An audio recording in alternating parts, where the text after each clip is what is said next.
5-star wide receiver trending away from the Oklahoma Sooners? We're going to talk about that on today's episode of Locked On Sooners Live. You are Locked On Sooners, your daily podcast on the Oklahoma Sooners, part of the Locked On Podcast Network, your team every day.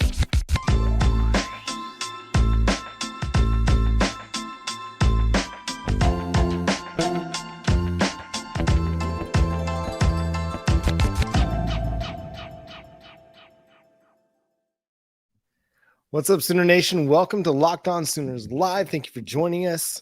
We're off last week due to Memorial Day, but happy to be back with you. I'm John Williams. You can follow me on Twitter at John9Williams. My buddy here is Josh Helmer. You can follow him on Twitter at JoshOnRef. And Josh, the first thing we got to touch on off the top is the crystal ball that just dropped within the last hour or two. Bryant Wesco projected to land with the Clemson Tigers. Now, that kind of upsets the apple cart as far as Oklahoma's wide receiver recruiting goes, because he was kind of the big fish. You got Zion Kearney, committed to the class.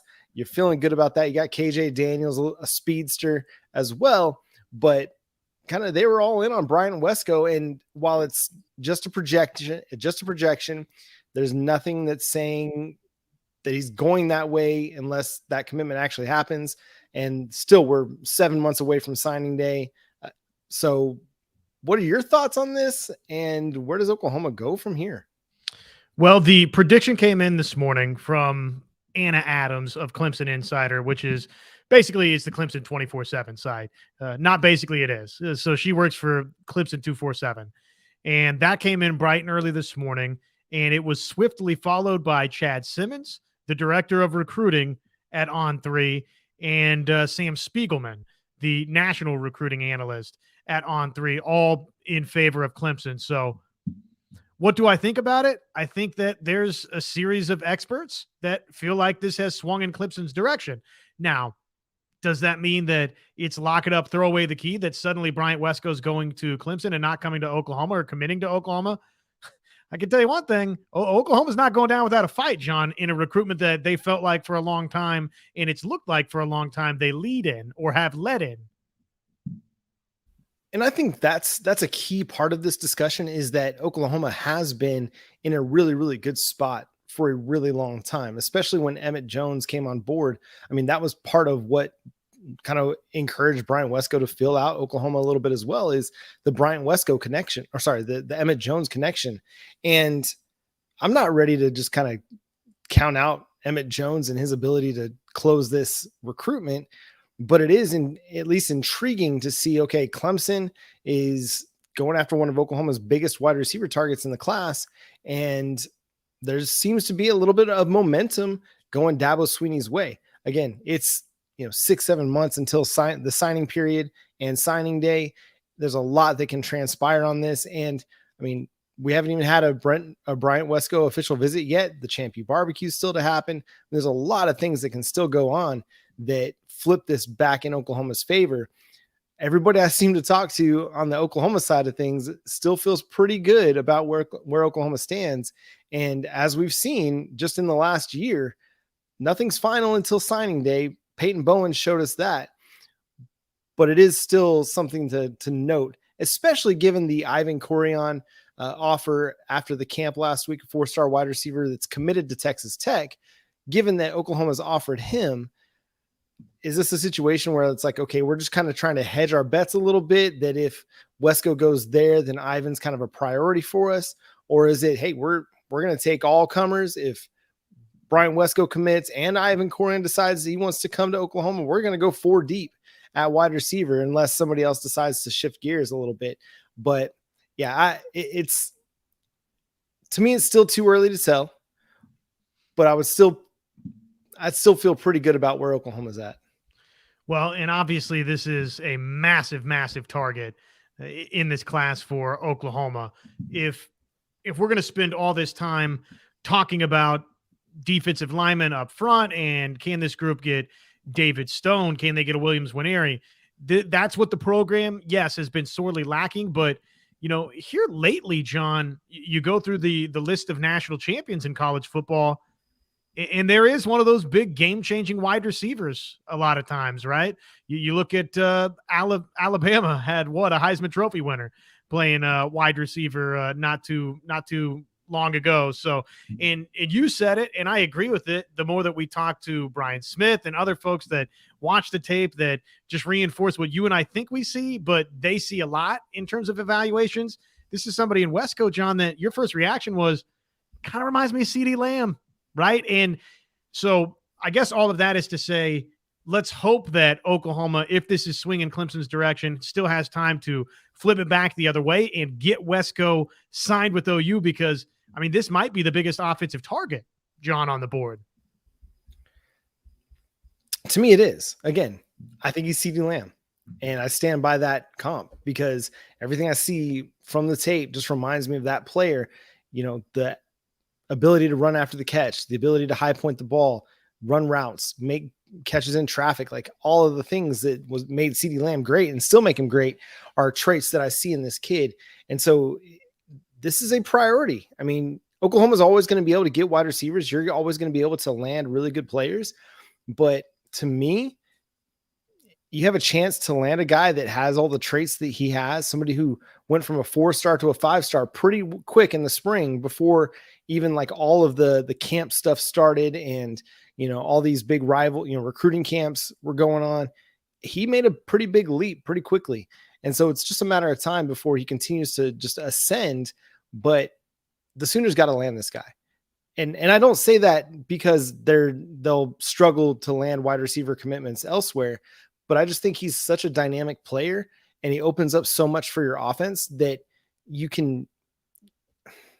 I hate to throw around the word can't miss prospect because prospects miss all the time, but he just looks like a difference maker, a different kind of dude out there at wide receiver. So I really want this kid, and not just because of the comp that I made that I want it to be right, but I just think he's got all of the traits that you're looking for in wide receiver right now. And that's why I really hope that they end up landing this guy.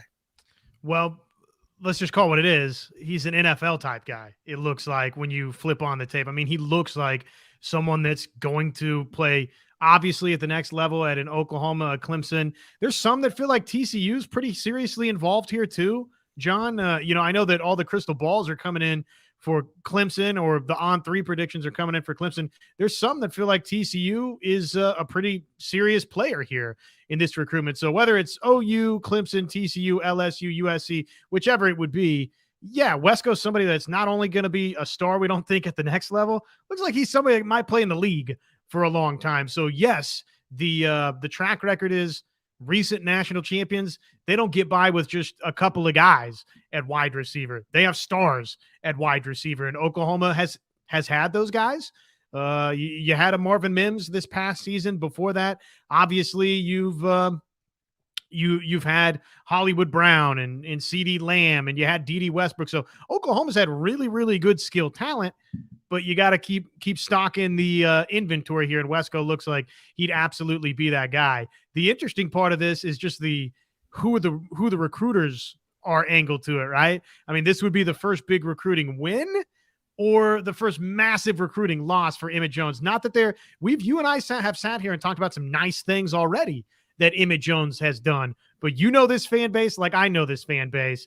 And if this is a swing and a miss in something that Oklahoma fans got their hopes and their hearts set out for with Bryant Wesco, this will be a miss that lingers a little bit here early on for Emmett Jones. So you know what that means, John? To me, it's time to phone the closers in. It's time to get Jeff Lebby aboard in this recruitment if he has not been a very, very serious factor in it. You would imagine he has, but it's time to get Brent Venables very heavily involved. And then the head-to-head there, Brent Venables, Dabo, Swinney, I mean, that has to be a big part of the conversation here.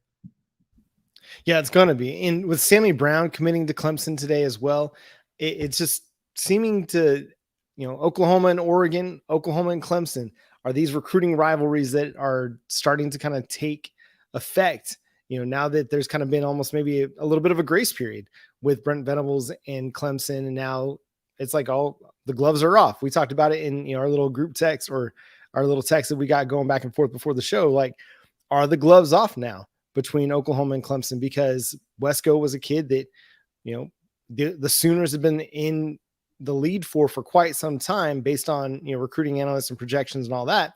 And now all of a sudden things have changed on that front.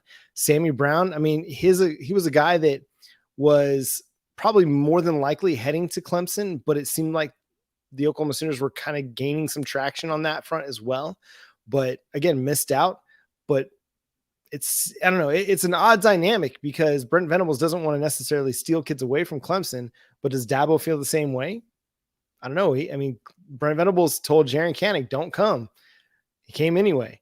So it's going to be interesting to see how that dynamic plays out over the next few years. But this is interesting to see for sure. And a couple of people have pointed this out.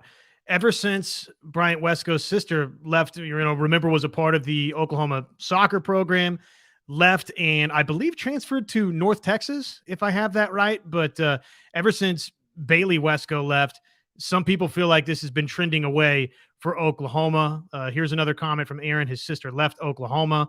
So those are factors that, a recruitment like this, you never totally feel like everything's always a package deal for one player and another, or in this instance, one family member to another family member. But obviously would have helped your case. Well, yeah, it would have helped, but I'll say this. If being close to his sister matters, then going to Clemson, South Carolina is not the move, right? Like if he was coming to Oklahoma to be close to his sister, then going to Clemson is not the move. Going to TCU might be the move because that's just a short 45-minute jaunt up I-35 from Fort Worth. But going from, hey, I'm going to go to Norman because my sister's there and we'll be close to each other, and then going to Clemson where you're a 3-4 hour flight away, that's a little bit different ball game if we're going to be real. And again, I have no idea how much that matters to the kid, but if it does matter, as Aaron states over here in the chat, family does matter. Relationships do matter. If that matters to him, going out to South Carolina isn't the move, in my opinion. That's just my opinion. But a lot of things are at play. There's so many things that these kids have to take into account when they're trying to make a decision for their collegiate future. And I'm not going to fault him if he decides to go to Clemson and that the rationale is not based on family. I'm not sitting here trying to criticize the kid at all. I'm just trying to point out some of the holes and potentially why that might not make sense, because there's a lot of factors at play, offense, opportunity, all of these things. So whether Bryant Wesco decides to go to Oklahoma or Clemson, I'm not going to sit here and criticize him because he chose to go away from where his sister was living. That's fine. He can do whatever he wants. Just saying, if that's the reason, it doesn't quite tie into a nice little bow for me. Well, Garrett Riley, obviously stock very high. So coming over from TCU to Clemson, that has to be a contributing factor. I know that he's not, at least according to 24/7 Sports, listed as the primary Clemson recruiter, but man, that can't help or can't hurt. It definitely helps. Can't hurt. But for Oklahoma, we get back to this signing class when, whether it's Wesco or David Stone or Winery, on and on and on, and beyond, guys that are committed now and other names that we're not talking about right here in this particular moment, other targets. How much do on-the-field results in 2023 matter for Oklahoma? So if we say that you got somebody in Garrett Riley whose stock is high, well, you got somebody in Jeff Lebby that arrived at Oklahoma with some pretty high stock and pretty high marks. Can Oklahoma recapture that? And then defensively, same thing there, right? Brent Venables, there's nobody in college football that would be better defensively to go play for than Brent Venables. But again, you need rubber to meet the road a little bit here, and those results in 23 to back that up. And then who knows? Maybe that'll be a contributing positive factor for Oklahoma. And it's like we've talked about several times on this show. If you're an everydayer, you've heard us talk about this. What it's going to come down to for the Oklahoma Sooners for the 2023 recruiting class to be a successful one is where David Stone lands and where Williams Nwaneri lands. If they go somewhere other than Oklahoma, then this will be a disappointing class. I won't say it'll be a failure, but it'll be a disappointing class. If they land with Oklahoma, both of them, then you're cooking with gas and it's going to look really, really good. And we both still feel great about what they can do at the skill positions. It's just that we really like Wesco and we really think he'd be dynamic player with a guy like Jackson Arnold throwing the football, or Michael Hawkins, Kevin Sperry. Like, those dudes throwing him the football would make for a really, really dynamic offense. But again, Zion Kearney, he's a really good player in his own right. KJ Daniels, he's got the juice that can make all kinds of things happen down the field. So these guys are really good players too. It's just the idea of a Bryant Wesco sounds really, really nice on top of that too. Josh, we're going to turn the page a little bit and continue to talk recruiting. We'll talk more. We'll talk some OU softball a little bit later down the road. Got some Big 12 projections from Athlon Sports to touch on as well. But first, let's talk to you about our friends over at FanDuel. Make a fast break to FanDuel during the NBA Finals. And why is that? Because right now, new customers, you can get a no sweat first bet up to $2,500. That's $2,500 back in bonus bets if your first bet doesn't win. Like, say, I don't know, if you went Denver money line in game 2. All right, well, there's your bonus bets back, baby, because that series all even in the finals right now. There's no better place to bet all the playoff action than with America's #1 sports book. Visit FanDuel.com/lockedon to get a no sweat first bet up to $2,500. FanDuel.com/lockedon. FanDuel, an official sports betting partner of the NBA. So the rest of the recruiting happenings, we got a name we got to familiarize ourselves with. Yeah, Adrian Wilson. This is a kid that just over the weekend just popped on the radar. This is 2025 wide receiver, is a 4-star player out of Weiss, Texas, down there in the Lone Star State. And since he came to Oklahoma Thursday or Friday of last week, a plethora of projections have come in favoring the Sooners. Parker Thune, Brandon Drum, one of the Mike Roach, formerly of Horns 247. Sorry, I can't ever remember all the different recruiting websites and of how they affiliate, but of Horns 247, all projecting Adrian Wilson to the Sooners. Now, this is a very interesting player. When you look at his huddle, he doesn't look like an explosive player, but he makes playing the position look kind of easy, if that makes sense, in that he doesn't look like he's running overly fast, but he's getting by guys, or he's getting into position to make big plays. What really stood out to me were his hands. Several times in 50-50 situations, he's just catching the ball. Like, the guy's draped all over him. The defensive back is draped all over him. He's still coming away with the ball. Or if it's a basket catch, or he's having to high point it up in the air, the dude just has really, really, really good hands. Also has some good run after the catch ability. Just a strong player, shows some good route running to manipulate defensive backs. I really like what I see out of the kid. And it looks like that the Oklahoma Sooners and Adrian Wilson are kind of on a collision course for a commitment at some point in the 2025 cycle. Well, and it'll be interesting to watch how June, July, what that means for the 25 class. We've got so much of our attention focused on 24, but for 25, you look up and you see somebody like Adrian Wilson at 24/7 Sports is top 150 player, right? According to 247. The composite, he's a top 110 player. Let's round down, right? Top 20 wide receiver. And yet he's got his what I would qualify as big offers. You've got Oklahoma, Oregon, Texas A&M, and then you've got Texas Tech and TCU and Purdue and Ole Miss. I guess maybe somebody could argue that's a big offer. It's kind of a flashy offensive school, so I would entertain an argument there, but not probably in the same recruiting category typically as an OU, Oregon, or Texas A&M. So some of these other big names, like, I don't know, a Texas hasn't really jumped in yet, but I would imagine as this recruitment starts coming around the corner from this summer, where you get out of just, again, more camp seasons across the country, that probably more schools are going to get a look at Adrian Wilson, the Pflugerville, Texas product. They're going to get a look up close and personal, right? It's not hey, let's flip on the huddle tape look. It's no, let's see him in person at the camp, and then let's go look at the huddle tape. So probably this is an offer sheet, John, that if you're just going off the offer sheet, is going to get better and better and better. Yeah, because he's got the tools to be potentially a 5-star player in the class. It's still early in that cycle, but he's starting to gain some momentum and starting to gain a little bit more notoriety outside of the region. And I think that's what's intriguing about him.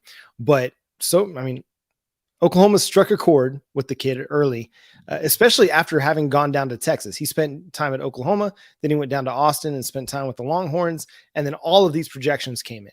So it seems like Oklahoma really, really hit the high notes for him.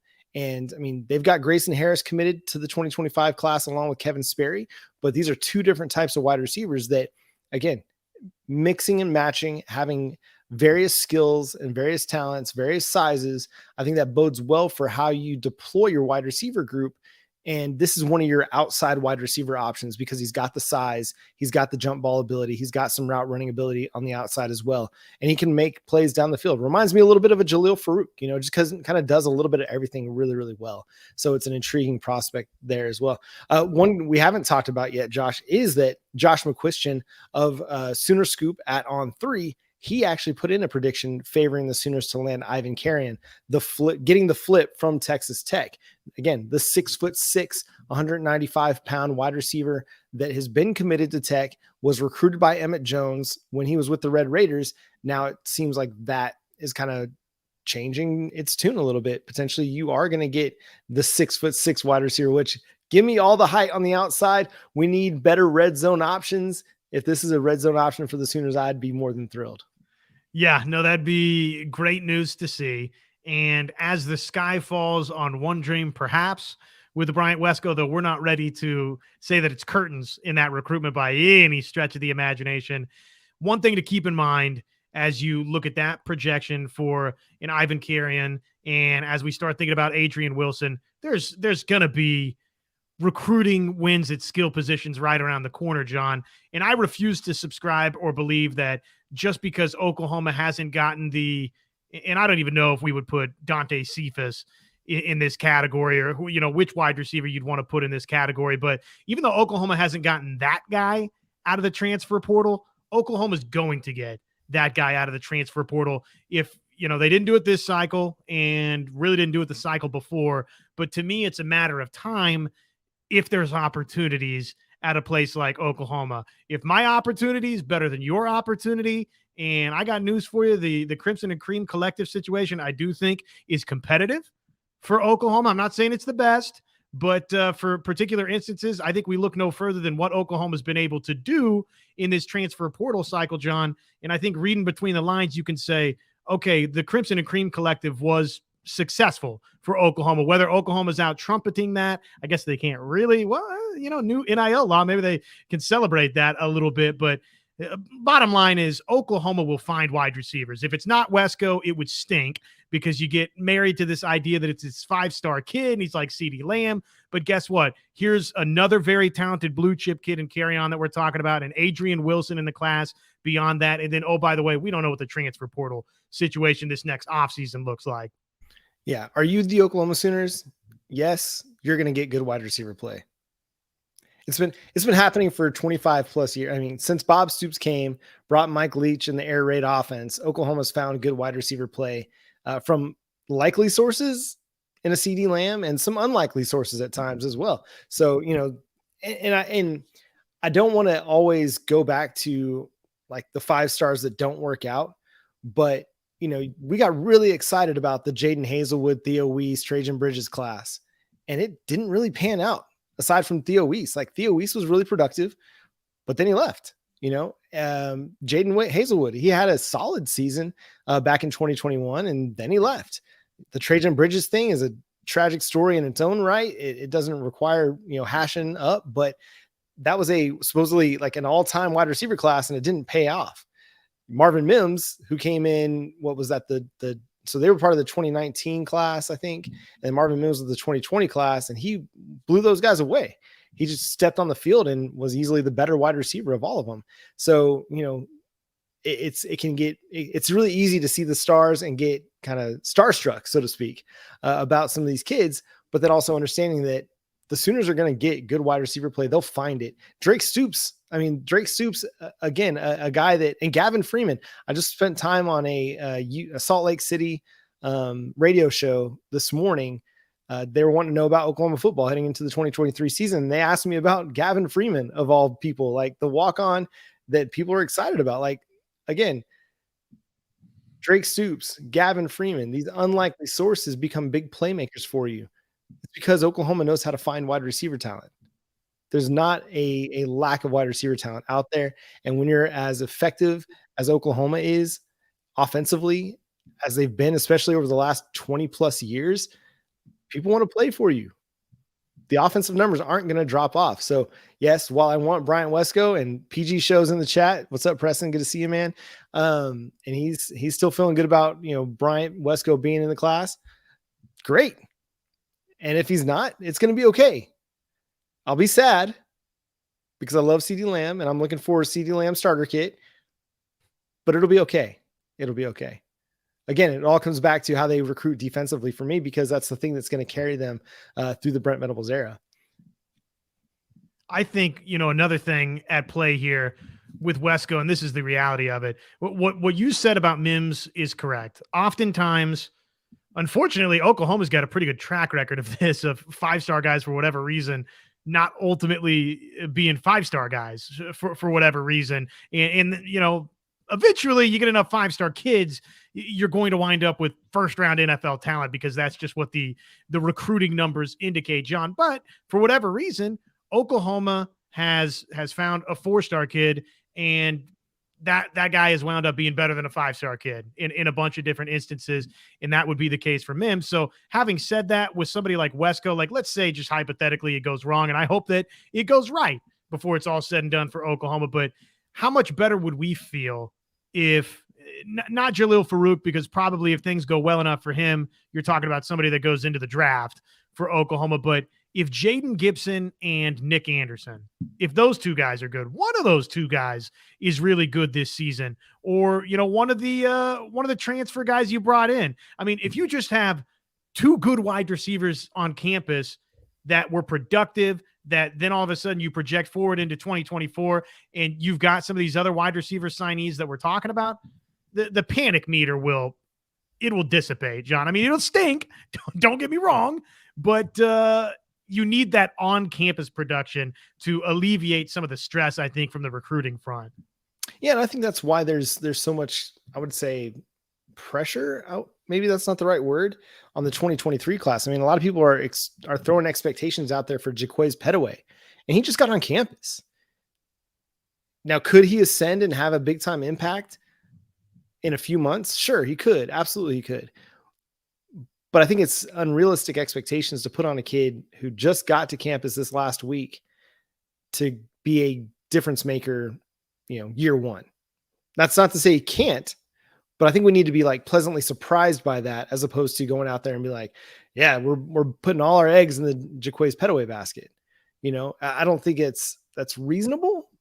We saw how long it took CJ Colton to get on the field last year. I mean, it took until November before he actually made an impact for the Sooners, because he didn't get to campus until the summertime. So there's a little bit of pressure on the 2022 signees and Jaden Gibson and Nick Anderson, the transfer portal guys that have come in each of the last two cycles, because if Jalil Farouk does have the season I expect him to have, which is 1,000 total yards, 7-8 touchdowns, then you're probably right, Josh. He might be headed off to the NFL. So then what does that leave you? And PG mentions a guy that I mentioned when I was talking to the guys in Salt Lake, DJ Graham.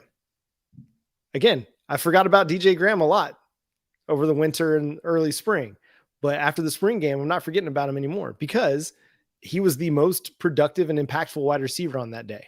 He was the guy that took advantage of his opportunities and made plays. So there's a good chance that he could actually be your wide receiver too, if he continues that trajectory and ascends a little bit. But I mean, there's a lot still to figure all that out. But yeah, I'm not worried about Oklahoma and wide receiver. It's going to be okay. They're going to have good players, and 5-star, 4-star, 3-star, no star, it won't matter. Oklahoma's going to get good wide receiver production. Also, because they have a good coordinator and they've got good quarterback play. And they're going to have some of the best quarterback play for a long time. Kevin Sperry in 2025, if he's with the Oklahoma Sooners through 2028, then you're looking at the next 5 years or more in which Oklahoma's quarterback play is going to be fantastic. So this is going to be a really good wide receiver group, regardless of what happens with Wesco.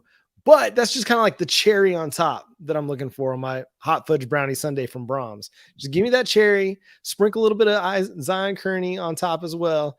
But yeah, it's going to be good. So I'm looking forward to all that. Well, and again, I just keep coming back to if a couple of these younger players that haven't produced yet do just that. Petaway, I'm with you. Probably just don't bank on it. Don't rule it out. Don't rule it out. But probably don't bank on it, especially coming on the heels of a year where even though Oklahoma, John, has been a program where, even dating back to Kenny Stills, I know that's, eons ago now and totally different staffs and on and on and on. I'm just saying Oklahoma's been a place where freshman wide receivers, CeeDee Lamb, Marvin Mims. I mean, there's been guys and wide receiver lends itself that way to where, look, if upstairs, and that would put you behind the 8 ball that you're not in for spring, but if upstairs it clicks throughout fall camp, or I don't know, if you're paying attention to the show, Mr. Petaway, now would be a good time to start dissecting that playbook yourself out there. I would start familiarizing myself ASAP with that. But, wide receiver is a position where you can step in and make a difference just because, look, you learn the offense, go out and make plays. And if you make more plays than other guys, you're going to get an opportunity, John. But probably, temper our expectations because it's on the heels of a season where we kept waiting for Jaden Gibson. We kept waiting for Nick Anderson, though I guess there were maybe some injury problems along the way there, but kept waiting for Gibson to go make plays, and it just didn't totally translate in year one. So let's hope year 2 does. Yeah, let's turn the corner a little bit. Athlon Sports came out with their Big 12 preseason predictions, and Oklahoma came in at number 2, Texas number 1, Kansas State 3, TCU 4. I read that weird. Sorry. Texas 1, Oklahoma 2, Kansas State 3, TCU 4. And I believe it was Texas Tech at 5, Kansas 6, Baylor 7, Oklahoma State at 8, UCF at 9, Iowa State 10, BYU 11, Cincy 12, Houston 13, and West Virginia 14. Any of that surprising to you at all, Josh? Not really. Top 5, I mean, it feels like that's kind of what the top 5 typically looks like. And top 3, probably, if it's not consensus, it's pretty close to consensus that it's Texas 1, toss your pick, probably more times than not, it's Oklahoma 2, and then Kansas State 3. So those 3, and then, I don't know, TCU was undefeated, go to the championship game, go to the Big 12 championship game, and then got to the championship game. So toss them in there. And then Texas Tech, they're a dark horse. They're on the rise. They've got Shuck, so why not? So it feels like it's been kind of those schools. And then it's like Baylor, you can't toss them in the total back half of the league. It's like Aranda had one really bad year and then a good year. So maybe this is a good year again. Right. Dave Aranda is riding the roller coaster down there in Waco. Is it weird that Oklahoma's like already back? That 6 and 7 season, was it that much of an aberration and all the portal additions are going to make that much of a difference? I want to my Crimson, my Oklahoma Sooners shirt. I got my Crimson Kool-Aid. I'm drinking my Rose Rock coffee in my coffee cup here, Oklahoma brand. And, but still, I'm just like slightly hesitant about where Oklahoma lands in a lot of these projections because I want to see it before I can believe it, I guess. The defense was so bad last year that I don't know if they can make as big of a jump as they'll need to make in order to get back to the Big 12 title game. And given the offensive losses, I think that's going to matter. I hope this doesn't go over poorly with a bunch of Oklahoma fans here listening, watching on Locked On Sooners. But to me, it says less about Oklahoma right now and more about the lack of respect for the Big 12. To me, that's what it is. And it is a nice little bit of respect to Oklahoma and their ability to bounce back. And you've got a solid, proven quarterback in Dylan Gabriel, John. And, by the way, you got a head coach in Brent Venables that has, though it wasn't as the head coach, has gone through the process of taking over a team at Clemson, a defense, and then by year 3, it turns into the nation's best. So there's an incredible belief, I do think, in in Brent Venables and his ability to morph this defense. But really, more than anything, John, there's no Alabama in this league. There's no Georgia in this league. I think if Oklahoma were in the Big Ten, for example, I think there'd probably be a lot of people that would have Oklahoma fourth right now behind Ohio State, Michigan, and Penn State, right? Yeah, I think that's fair. I think you could, that's probably about where you'd put them. Ohio State, Michigan is probably going to be the cream of the crop this year. Ohio State will be right there. Penn State, I think a lot of people are projecting them to be a potential contender as well, and a dark horse for the college football playoff. Oklahoma would probably slot in right there. And then, the SEC would be maybe a different story just because your defense isn't quite there yet. But I think, you're still in really, really good spot there. Josh, let's answer some questions here real quick. And the first one's going to be about the tight end. OU DNA bloodline. We acknowledge the bloodline. Sorry, Josh I don't know. Josh isn't much of a wrestling fan, but I am. So yeah, we're the ones. I don't know if that's a reference there to the bloodline in WWE, but I'm going to go with it. I thought that was there's only one Oklahoma from you. So this shows truly how little I know. That's both. I mean, it works both ways. So anyway, how worried are we about the tight end depth, Josh? Are you worried? Well, you've got Caden Helms and Jason Llewellyn that we haven't seen produce, right? So that part, sure, you're a little bit worried about, but I think Stogner's really good, man. I think he's going to step in and be, if he stays healthy, which I'm hopeful that he will. I think you've got somebody that can be an NFL type tight end. I really believe Stogner at his best and healthiest is that type of player, John, with the football in his hands after the catch. So am I worried about the depth after Stogner? Yeah, a little bit, just because we haven't seen either Helms or Llewellyn go make plays yet. But am I super, super concerned? I don't know that it would be toward the top of my list. Even as often as I sit here and tell you, I'm not worried about skill positions until I need to be worried about skill positions. I think I'm more concerned just to see how wide receiver comes together for me versus tight end, just because I feel that good about Stogner alone. Yeah, I feel confident that if Stogner's healthy and can stay healthy, he's going to have a productive season.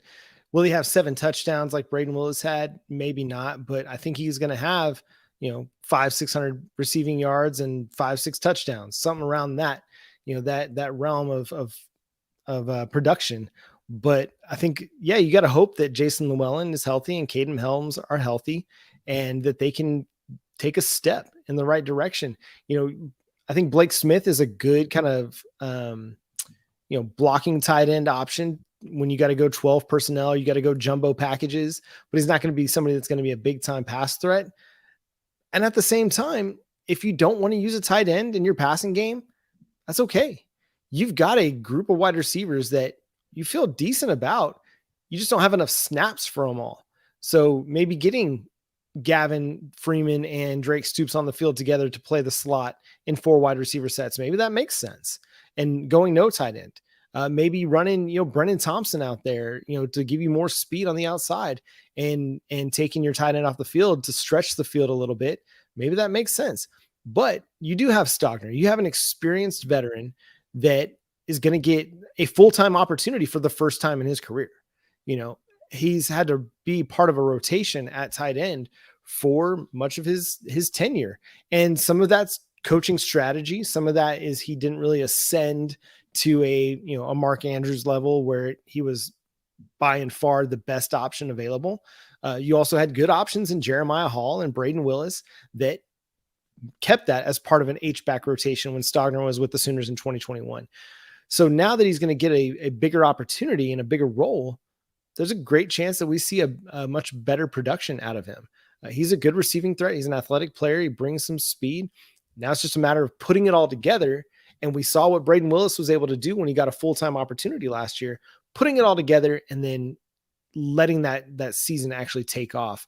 But again, I think you can talk about depth at a lot of positions. And we've talked about linebacker depth. We feel good about the youngsters they have. They're just inexperienced. We feel good about the cornerback depth, except that it's inexperienced. Safety. I mean, the safety depth isn't bad, but again, you're projecting Peyton Bowen to make this big leap in year one. So you're still talking about a lot of inexperience. Offensive line, a lot of inexperience. That's just where this team is right now with their depth, but that's what you pay all these coaches to do is develop these guys and get them ready to play. And you're going to have this issue in a lot of years because you've got to expect and hope that your freshmen that are turning into sophomores, that they're able to take a step and become significant contributors, at least as part of a rotation, or your sophomores becoming juniors are becoming starters for your team. But that's kind of where Oklahoma is at right now because of all the transition that took place with the coaching change. You're banking on a lot of this inexperience to become vital parts of your offense and your defense, and no longer be inexperienced, but actually be contributed. Jaren Kanak, we have high hopes for Jaren Kanak, right? But we haven't really seen him play full time. So what is that going to look like? We have high hopes for Kobe McKenzie or R. Mason Thomas. Like, we have high hopes for these guys, but we just haven't seen enough of them to really know where they stand. So that's where, yes, the inexperience is a question mark, but at some point they got to play and we got to find out about it. But I feel good about tight end. I think it's going to be a group that looks really good by the season's end. I think Jason Llewellyn has a chance to be a really, really good player, just from his blocking ability to his pass catching ability. I think he's got a chance to be a really, really good player. It's just a matter of keeping him healthy and getting him on the field. Well, and just a closing thought on the tight ends portion. Blake Smith, to me, I will be shocked if by the end of next year, fans are sort of singing his praises beyond just sort of being that Daniel Parker Jr. type. And you know what? If they're not singing his praises, but the run game's effective for Oklahoma, guess what? There'll be a lot of people within those walls over at Oklahoma probably singing Blake Smith's praises, right, as a run blocker. So I see him being that type, a Daniel Parker Jr. type, whereas, probably beyond that, beyond Stogner, you're looking at either Helms or Llewellyn to take big jumps forward.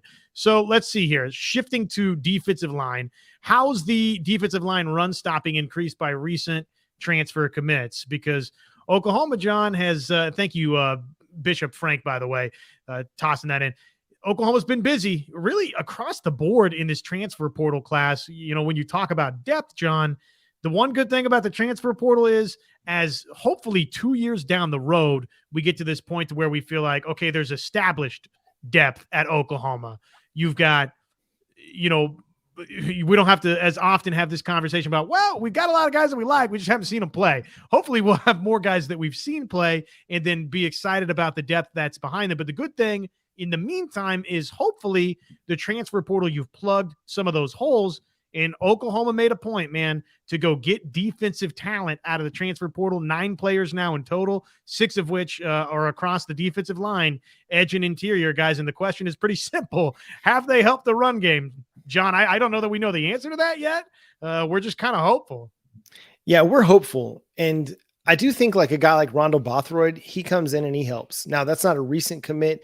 That's from earlier in the spring, but I think he immediately helps you. But Dejon Terry, if he doesn't help, I don't know what's going to, because you got a 325-pound defensive tackle that you can plug in with experience and be a part of your defensive tackle rotation. And it's like we talked about on our show yesterday for all the everydayers that tune into Locked On Sooners every single day. Having a guy that can take on multiple blockers, absorb double teams, and keep your linebackers clean, that's going to help your run game. Danny Stutzman, Jaren Kanak, they want to play downhill. They want to play fast, but if they're having to deal with guards and centers at the second level, it makes it a lot more challenging. Additionally, you're not having to play guys that are more like 3 technique defensive tackles, guys that line up between the guard and the tackle. You're not having to play those guys at nose and potentially playing them out of position, which I think is a lot of what's happened over the last few years, even dating back to Alex Grinch, is that you play these undersized defensive tackles over the center and they're having to deal with, double teams on a relentless basis, but they don't have the size to necessarily hold up to that. And then you're asking them to get out there and rush the passer on third down when they've been taking on double teams on first and second down in the run game. So now you got a guy that you can plug in, and Philip Haya as well, 2 guys that you can plug in on early downs and just be like, hey, your only job here is to be a space eating run stuffer. If they throw on first down, I don't care. Go get the quarterback. But if they're going to run, you're going to eat up those blocks and you're going to make it a lot easier for our guys around you to make plays. That's your job. When it comes to third and long, don't even sweat it. We're going to get you off the field. We're going to bring in Jonah La'ula. We're going to let him play some defensive tackle, and we're going to let him rush the passer. Or we're going to bring in, Isaiah Coe and Jordan Kelly. Those are going to be our pass rushers on 3rd and long, because you got to have guys that play roles on your team. You look back at like the great defenses of the Baltimore Ravens back in the early 2000s, right? Like Tony Siragusa was not a pass rusher, but he was going to eat up space and he was going to, stop the run. You got Vince Wilfork of the New England Patriots. That dude was just there to stop the run. Like that's all he was there for, or to make you at least run away from him, run outside. You got to have guys that play those roles. And I think Dejon Terry, Philip Paya, I think they fit that role well. Now, if they can get more out of that, great, but you're not expecting them to go out there and be, guys that play 600 snaps, but you got to have these guys with size in the middle that can take on these blocks, double teams, and keep the rest of your defense clean. It sounds like too, I mean, I don't have this, I don't think on any official authority, but it feels like there's some buzz building that maybe something's going on injury wise with Jacob Lacy. So as you start thinking about transfer additions in, again, we'll do some digging on that front, but I'm just starting to kind of hear that buzz out there really from people on the radio text line. So I don't know. That's like me like opening Twitter on the show and telling you, well, I don't know. I saw a couple of tweets, guys, but there is, for whatever reason, that buzz seems to be building out there that maybe Lacy's not going to be, a go for Oklahoma. So the good thing there is, guess what? You went and you got a Dejon Terry. You went and you got a Philip Paya. And as a lot of these conversations, John, continue, Jordan Kelly, Isaiah Coe, those are guys that they're established, right? We feel like there's is it fair for me to say a solid floor with those two? I know that probably folks would say the ceiling's not high enough for either one of those two, though. I think at times Isaiah Coe's been pretty good for Oklahoma. I would take some folks to task on that. I like what I've seen from Isaiah Coe at times, but beyond those two, okay, can a Gilliam improve? Can a Halton improve? It's you're adding all these players from the portal, and I get that the question is about transfer portal players, but can it happen in conjunction with some in-house development of younger guys, John? I mean, that's got to happen too. Yeah, and I don't think it's unreasonable to have high hopes for guys like Coe and Kelly, because they have flashed at times. And at times toward the end of last year, they were your better interior players. Grayson Halton, I mean, that dude played his butt off in the spring game. And now we can't take everything away from the spring game and extrapolate it forward into the season, but he flashed. And that's a good sign for at least your pass rush defensive tackles. You got to have guys that are going to be able to penetrate and get to the quarterback. I keep going back to NFL references, but you look at Tom Brady, and the thing that made him the most uncomfortable was interior pass rush. The only way that he got beat is interior pass rush. New York Giants, they could get to him from the inside, and that's how he got beat. So you got to have guys that can disrupt the pocket up the middle and make life easier on your edge rushers, on a Deshaun McCullough, on a R. Mason Thomas, Ethan Downs. If they can't step up in the pocket, those guys are going to get a lot more sacks, a lot more pressures, and be able to have more effective pressure. There's a lot of pressure stats out there, and Oklahoma at times created a lot of pressure according to certain stats, but it wasn't effective pressure all the time, and that the quarterback was still, for the most part, staying clean in the pocket. Having guys that can attack up the middle and disrupt the pocket, a Grayson Halton, a Jordan Kelly, Isaiah Coe, I really do think that is going to be a big difference. Again, it's all development. You got to hope that these guys take steps forward and are better than what they were last year. But I think having guys that can play the run stuffing role to free them up to be more pass rushers, be more three techniques, I think that bodes well for everybody on the defense. But ultimately, it is like you hope that Grayson Halton takes a step. Derek LeBlanc, he flashed in spring camp. The coaches were really high on what he was able to do. Now, whether he's able to turn that into getting on the field early this season, that remains to be seen. But it's a group that I think has some promise, has some potential. We just got to see it, really take off. And they need it to. They need a pass rush. They need to be better against the run. It just, all of it up front has to be better than what it was last year. And I do think it's going to be, because they've added a lot of guys that have a lot of talent. Rondo Bothroyd's the one I keep coming back to. You don't have his production over a 2-year span and then stay in college. Usually that guy's off to the NFL because he's going to get drafted. Well, he's coming back to say, hey, well, I'm going to put up one more year and solidify myself as a potential top 60 pick. that's the kind of guy that we've got through the transfer portal. Now, I think, him, development, the additions they've made recently, I do think it's going to make Oklahoma's defensive line better.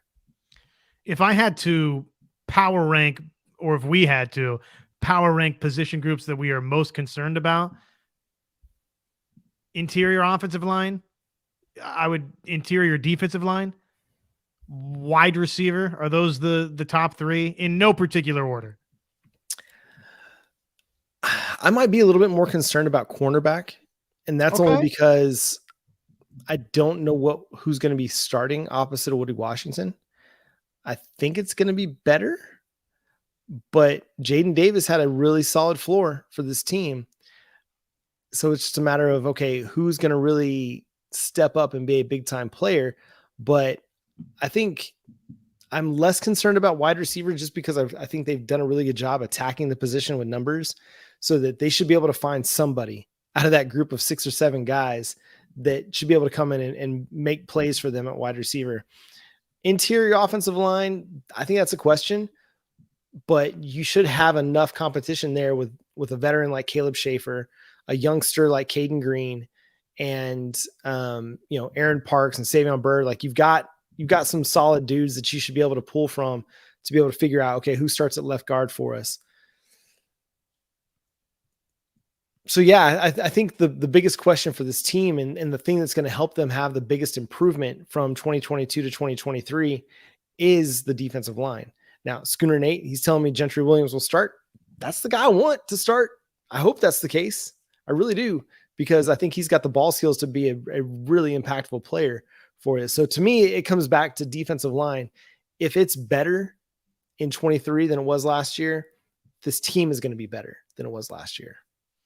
So which of the position groups would you bounce out then? Offensive line that you would bounce out for out of those three that you're most concerned in to mix in corners? No, I probably wide receiver, because I still feel like, again, I'm all aboard the Jalil Farouk train. I think it's going to be a fantastic season for him. And then I do think between Andrew Anthony and LV Bunkley Shelton and JJ Hester and, Jaden Gibson and Nick Anderson and Brennan Thompson, and I'm sure I'm leaving somebody out, Jaquaze Petaway, Gavin Freeman, I do think you've got enough guys that you should be able to find one guy that can play wide receiver 2 on the outside for you. I do think of those 7 dudes, you should be able to find one guy. I feel good about Farouk. I feel great about, Stoops and Gavin Freeman and even maybe Brennan Thompson as your slot players. But then the other side, I think it's going to be okay. So I would probably bounce wide receiver out of as far as areas I'm least concerned about. Okay. Interesting. Yeah. I mean, I think it's hard to say you wouldn't have offensive line and defensive line in that mix for Oklahoma, and probably a lot of years until Oklahoma starts, winning some of these defensive line wars that we're talking about year after year after year. Probably most any year you could look at and say, well, I'd like to know that the offensive line and defensive line are good, right? Because I think you and I probably both subscribe to a pretty simple football philosophy, which is if you're good up front, offensively and defensively, a lot of other things tend to work themselves out. Now, I will say, like, offensive line is a concern. I'm not saying like it's not in that kind of top couple position groups in which I'm concerned about, because not having Walter Rouse available for the spring, I don't like that. Not seeing Caleb Schaefer start with that first team unit in the spring game, I didn't really care for that either. So, I still have concerns there, but Bill Bedenbaugh's proven over the years that he's kind of worth having faith in his development. And Bishop, yes, you're right. I forgot about number 9, DJ Graham again, and I shouldn't, because number 9 is my favorite number of all time. And I always forget about Mr. Graham. So, I still feel like offensive line is an area that is going to need to be watched. But I feel like we had the same issue a few years back too, and it turned out to be pretty good still. Where maybe 5 games into the season, we're still wondering who's going to be starting at what position, but they figured it out.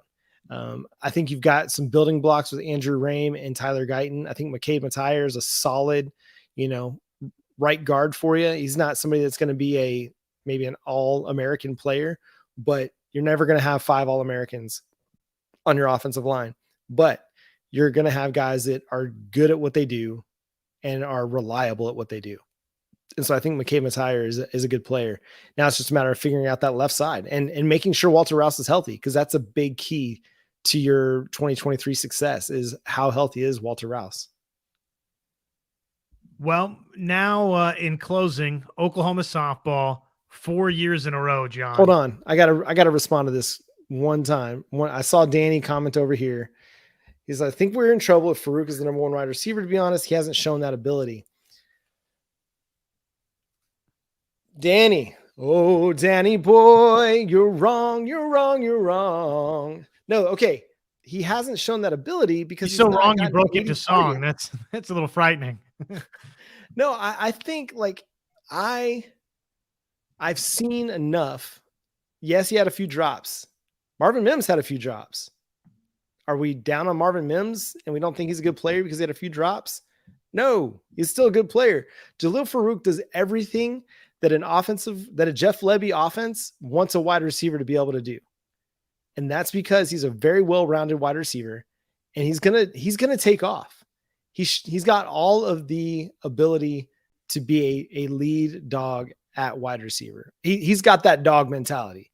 You know, that the game against Texas when nothing else was like panning out and they're trying to run this gimmick offense, Jalil Farouk's taking handoffs and just trying to run dudes over and be a physical presence. He's got that dog in him. And I think that's going to pay out this year. And I get it. I'm projecting out on Jalil Farouk, but I feel like I've seen enough of him to be that good of a player. And you can keep it real all you want. That's fair. That's fine. You're more than entitled to your opinion on that. 100%. You can have it. We'll have this discussion again sometime in December, and you can tell me if I was wrong. I'm more than happy to admit if I'm wrong about something. I just don't feel like I'm wrong on Jalil Farouk. So softball, Josh, take it away. Well, and just one quick thought on Jalil Farouk, since we've gone down this path here. If your idea of Jalil Farouk is he's not going to be CeeDee Lamb or, Justin Jefferson or, one of these top NFL draft pick wide receivers. Okay. I hear you on that, but I think he can be very, very, very productive as a college receiver. And honestly, similar to a Marvin Mims, to where he's second day NFL draft pick type, maybe early third day draft pick type, if things go really, really well next season, which I think they will for Jalil Farouk. Okay. Softball, Women's College World Series Championship Series. It is set. Oklahoma, 4th year in a row. That's unbelievable. They're going for a three-peat, and they will play Florida State, who obviously Oklahoma's familiar with on this stage in the Women's College World Series. It'll be the mightiest test that Oklahoma has faced to date, John. It feels like, given the way this postseason played out, this is a fitting conclusion of two squads that were simply on a collision course to meet here. And ultimately, I just think Oklahoma's better. I just think they're better. I don't know, as good as Sandercock is and as good as Florida State is top to bottom, Oklahoma got by Nyjah Kennedy, and I've got a lot of respect for Sandercock and what her career has been. I don't know that she's Nyjah Kennedy, John. And I think that almost it's going to take that, or would take that, to beat Oklahoma twice. So I just feel like Oklahoma's back in the stage, and maybe they haven't crossed the final hurdle, because I do expect Florida State to test Oklahoma, but I just think Oklahoma's going to find a way to get this thing done.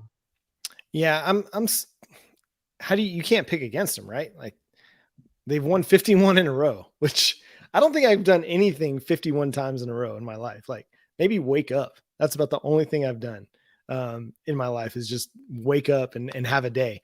But I can't say that, maybe not even doing this podcast. I can't say I've done this podcast like 51 days in a row. It's incredible, the run that they're on. And it seems like it's a magical run that they're just destined at this point. The game today was just another example of that. Nicole May, she comes out, seemed to just have the jitters going early, gets to 2 strikes several times and gives up hits each time. And you're like, okay, that's interesting. And then gives up the 2-run jack. And you're like, okay. I mean, Oklahoma's been down. That's not a big deal. It's just the first inning. But then she comes back and she's like lights out for her final 4 innings in the game, until giving up a hit in the 6th inning. Like, she retired everybody in order. I think it was like 13 straight at one point before she gives up the hit in the 6th. And then Jordy Ball, like, I don't know how much more we can say about her, because she hasn't given up a run in the postseason. And it's been an unbelievable run for her. That, I mean, yes, Nyjah, she's been fantastic, and to a point that people thought I was like sleeping on Jordy Ball in the Locked On Sooners Twitter account because I mentioned how good Nyjah was. But it's just because I think we were so used to Jordy Ball being great, but she's kind of taken it to another level in the Women's College World Series. Like, hasn't allowed a run in the Women's College World Series. I think now she's up to like 14 2/3 innings pitched without allowing a run, just in the WCWS alone. It's incredible. And then, for what the hitting didn't do throughout the game, to finally be able to push through and have good situational hitting in that 9th inning to get the win is just, I mean, what more can you say about this team? They just do everything, and they come through. And it is a fitting matchup because Florida State has been so good, throughout the postseason as well. And they've got a really good team. They're not, from a production standpoint, they're not as good as Oklahoma, but they've got quite a few hitters hitting over 300 on the season. They've got, a couple players with, 3 players with more than 40 RBIs on the season. Only 2 players or 3 players with double-digit home runs. But then you do go to the pitching, and Catherine Sandercock has been fantastic, but she's got a 1.05 ERA. She's allowing, a 182, opponent's batting average. So not striking out a lot of people in her 186 innings. She's only struck out 116 batters, which I think that kind of bodes well for the Sooners. If you're going to let them make contact, that's not going to bode well for you. The thing about Nyjah is she didn't let you make contact. Her fastball was dynamic. Her rise ball was incredible. And then that changeup, they mentioned it over here in the chat, being able to pull 14 miles per hour off your pitch in a changeup, like, it had everybody stunned. Like, Alyssa Brito was just looking at that pitch. She just didn't have a read on it at all. Her call got called for a strike 3 on 1 and then just completely whiffed on another. So this team, man, it's really, really good. And I mean, they faced, we can talk about Jordy Ball being the best pitcher in college softball, but Nyjah Kennedy has an argument to be made as well, because she had the lowest ERA by a lot throughout the season. So she's definitely one of the best pitchers in college softball, and Oklahoma was able to figure it out eventually. It wasn't easy, but they got it. And now you go against a team in Florida State that, yes, is going to test you, and they're going to be really, really good. They're going to be well coached as well.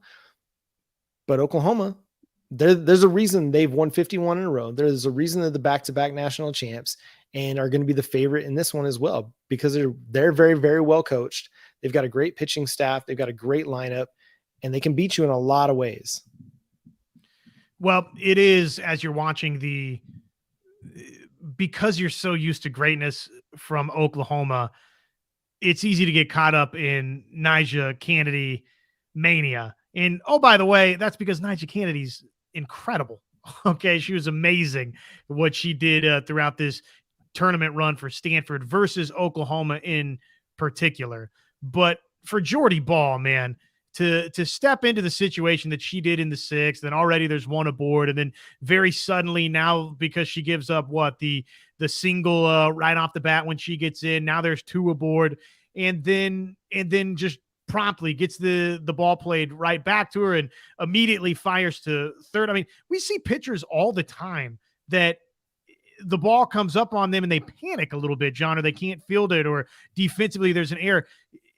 Jordy Ball doesn't make those mistakes. Instead, she cool, calm, collectively throws to third base, and then it's off and running. She gets out of that inning. There's another base runner aboard in the 7th. There's 2 on in the 8th, and Jordy Ball finds her way out of it. So, yeah, she was magical. She's been magical. She is, if we're going to go ahead and off one tournament run, and really it's over the course of this freshman All-American season, say Nyjah Kennedy's, if not the best pitcher, it's certainly one of the best in the nation. There's no doubt that Jordy Ball has reminded you, everybody, hey, put my name right up there too. I should have been one of the top 3 for the National Player of the Year. There's no reason that I was snubbed in that regard because she answers the call in big moments. And Oklahoma, across the board, did that today. I mean, how big was it that they immediately came back after May gives up that 2-run home run to begin with? And first of all, as you pointed out, May settles into the game, but Oklahoma goes and gets a sacrifice fly in plates run, and then boom, they get another 0. And then Jada Coleman, 1 pitch, boom, yard. And so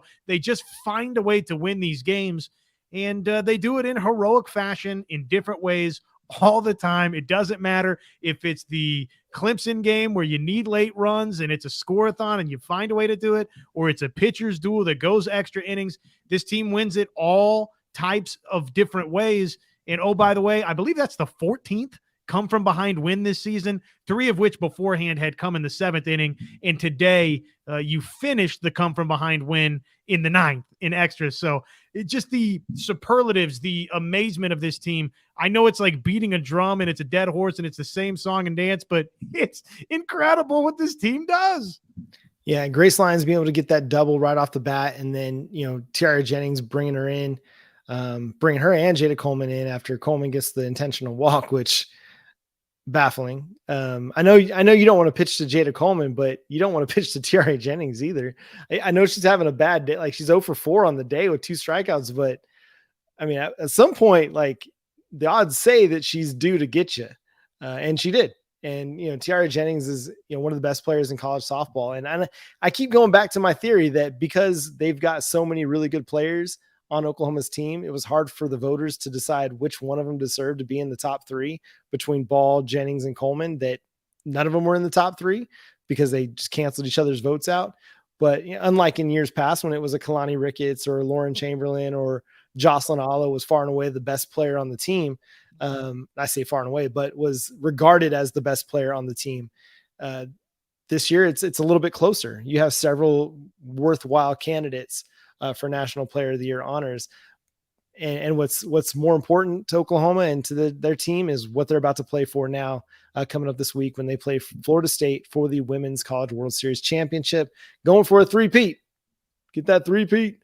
But best of luck to them. And that's going to do it for today's episode of Locked On Sooners. Thanks so much for tuning in and being a part of the show. Thanks for everybody that was over in the live chat here on YouTube as well. It's always a big time being a part of what you guys got to say and hearing your feedback, your comments, getting your questions. So thanks so much for being a part of this as well. Make sure you're back next Monday night. We're here 9 p.m. Central Time every Monday night, unless there's a holiday or something happens.